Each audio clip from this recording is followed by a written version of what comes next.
అనన్య గారు, మీరు మోస్ట్లీ మీకు కూడా అనిపించి ఉంటుంది కదా డిఫరెంట్ కైండ్, అంటే కొన్నిసార్లు మనల్ని మనం కూడా ఎలా ప్రొజెక్ట్ చేసుకుంటామో దాన్ని బట్టే అవతల వాళ్ళు కూడా మనల్ని తీసుకుంటారు అని. సో స్టార్టింగ్ మీరు ఓకే విలేజ్ బ్యాక్డ్రాప్ ఆర్ ఒక కైండ్ ఆఫ్ వింటేజ్ కానీ కొంచెం మాస్ కైండ్ ఆఫ్ ఫ్యామిలీస్ నుంచి వచ్చిన క్యారెక్టర్స్ చేశారు.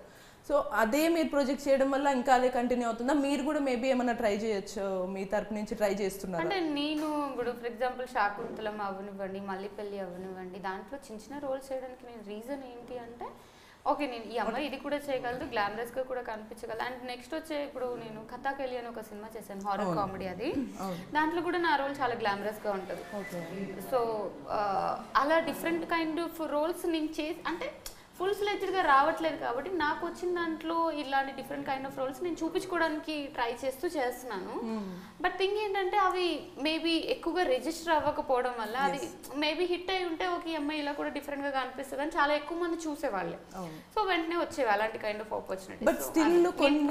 ఇన్స్టాగ్రామ్ లో నేను కొన్ని గ్లామరస్ ఫోటోషూట్స్ చేసి పెట్టడానికి రీజన్ కూడా అదే. ఓకే, బట్ స్టిల్ మీకు అప్రోచ్ అవ్వడం అనేది ఎవరు రావట్లేదు ఎందుకంటే ఎక్కువగా అలా రిజిస్టర్ అయిపోయాను కాబట్టి అలాంటి కైండ్ ఆఫ్